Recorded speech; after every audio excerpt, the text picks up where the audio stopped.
Until very recently, I could not have imagined standing before you all and asking you to give me life.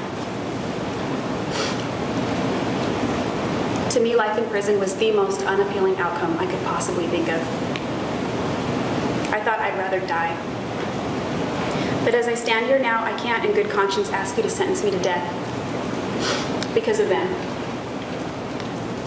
Jodi Arias pleading for her life yesterday in court, pointing to her family. We're going to get more on that in her remarkable interview with our legal team, Nancy Grace from HLN and GMA legal analyst Dan Abrams. And Nancy, let me begin with you. You know, the mystery is over right now. We did see Jodi Arias yesterday plead for her life. Very well prepared presentation. You know, I disagree with you on that.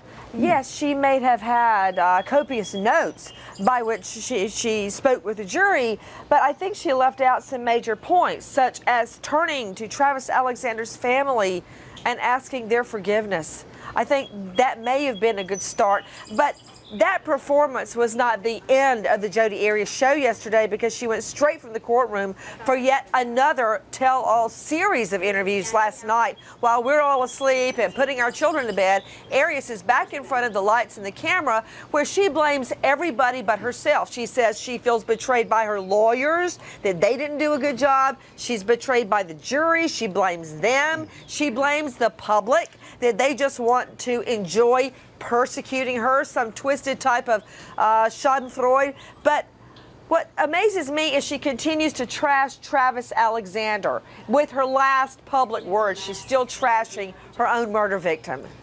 And look, I agree with Nancy in terms of the interview, right? I mean, you watch this interview and you say to yourself, what is she doing? Betrayed by the jury? I mean, just, you know, shut up. Seriously, stop. She's just got to stop. On the other hand, when it comes to the statement itself that she gave in court, you know, I disagree with Nancy in this sense, which is, if she had turned to Travis Alexander's family and expressed remorse, my guess is that many people, probably including Nancy, would have said it's disingenuous.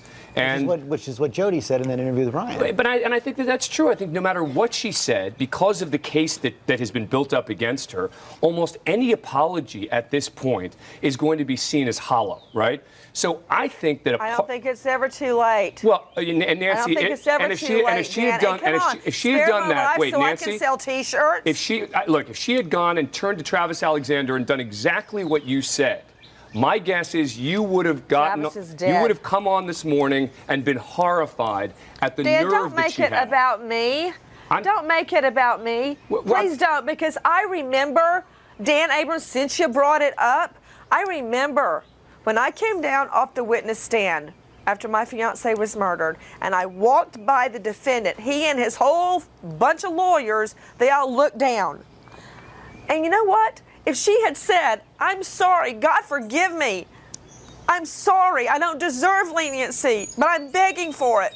I wish I hadn't done it. But she didn't do that. Instead, she said, spare my life so I can sell T-shirts. Well, that's not what she said. And my art, her art is like tracing magazine ads. I found it to be disingenuous, but hey, that's just me. Yeah, look, and I agree on the point about the T-shirts, right? Meaning she gets up there, and this was the biggest mistake in my view that she made, which was she said, oh, you know, I'm going to be selling these T-shirts with the word survivor on them as a domestic violence survivor. And you have to ask yourself, after the jury has already rejected that notion, why she would bring that up in this statement was the biggest mistake. We're out of time. Bottom line, do you think she got what she needed? Go ahead, Nancy. Well, I just think it's very interesting that overnight she decided there's no longer a hell. I find that very convenient that she gave up all that. I think her best hope is for one or two jurors. There's no way she's getting a unanimous jury that's going to give her life in prison. I think her best hope is one or two of those jurors who hold out. Okay, Dan, Nancy, thanks very much.